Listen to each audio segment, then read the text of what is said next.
Okay, this video is called Pioneers in Neuroscience and Astronomy. And so what I'm talking about is parallels with these paintings to what's been figured out about the prevention of dementia. So first of all is a painting of Copernicus, and this is by Jan Matejko, the Polish artist. And basically Copernicus was a Polish priest, you can call him a deacon, whatever, but he was a Polish religious man, and he realized that the sun was in the center of the universe and not the earth, and that was called a Copernican inversion, to see things in a completely different way. He hadn't figured out all the details of how it all worked, but he knew that the sun was in the center and not the earth. So that was a major step, and it moved us away from all the sort of craziness of the Ptolemaic system, which was useful enough to navigate with for its time.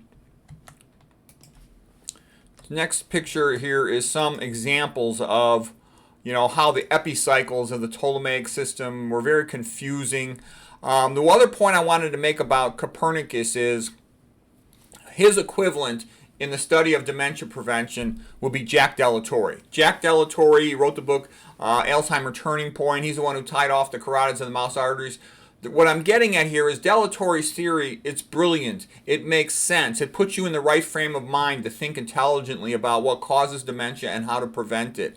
And all this epicycle nonsense, this is like the beta amyloid theory, okay, and phosphorylated tau. This is all the nonsense that's been going on for many, many years, and all the drugs, none of them work. They don't do anything useful for the patient.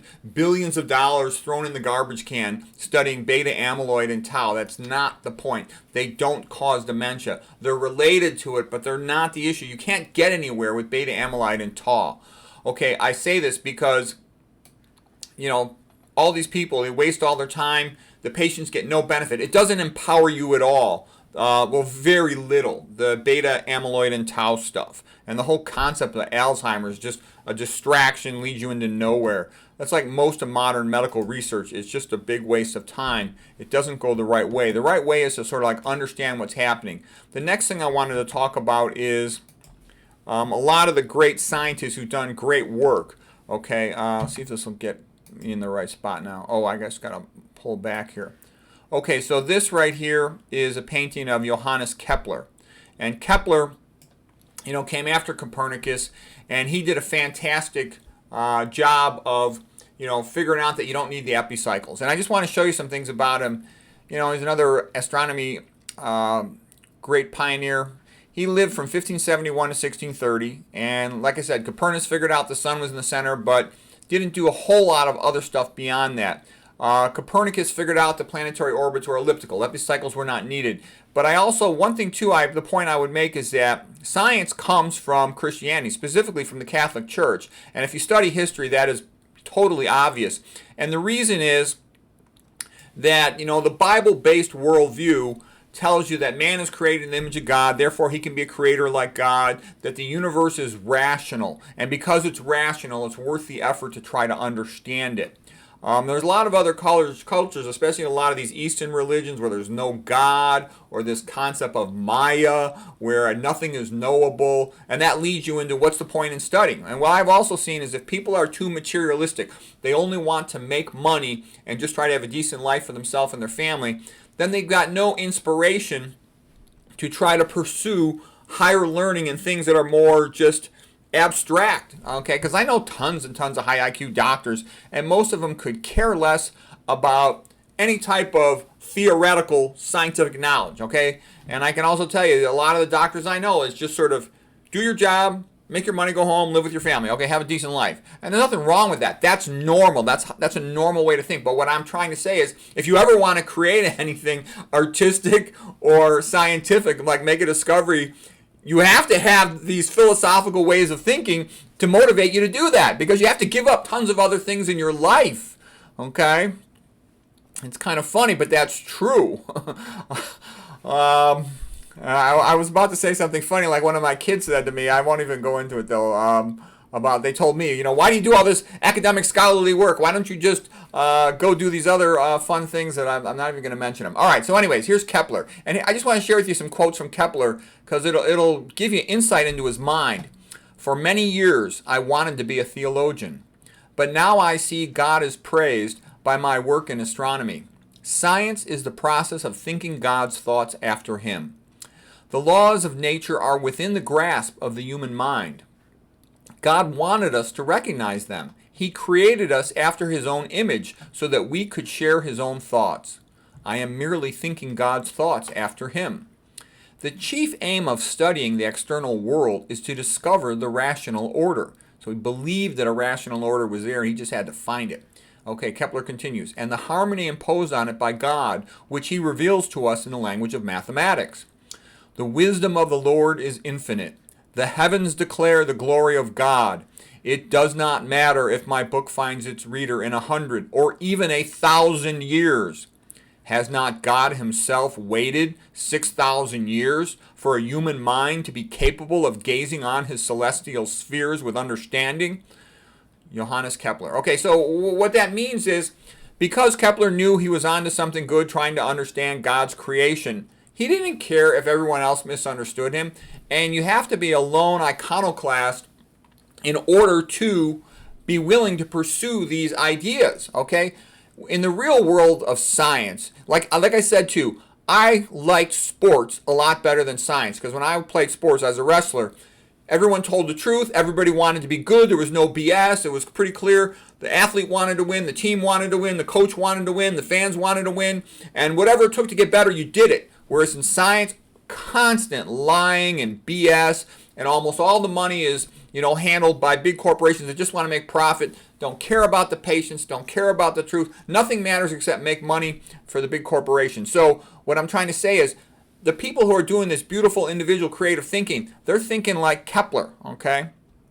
And that's also why I say science will never get better. And the reason I use Kepler as an example here is he's an example that tons of scientists make great discoveries in some narrow area, okay? And so he would be like, like Blaylock, like,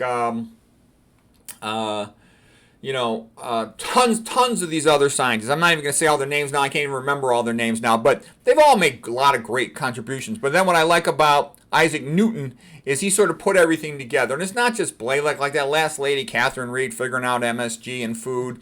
And then it's also an excitotoxin, as John Olney figured out, as well as Blaylock, as well as Dennis Choi, as well as Matt Matson. There's tons of other ones as well.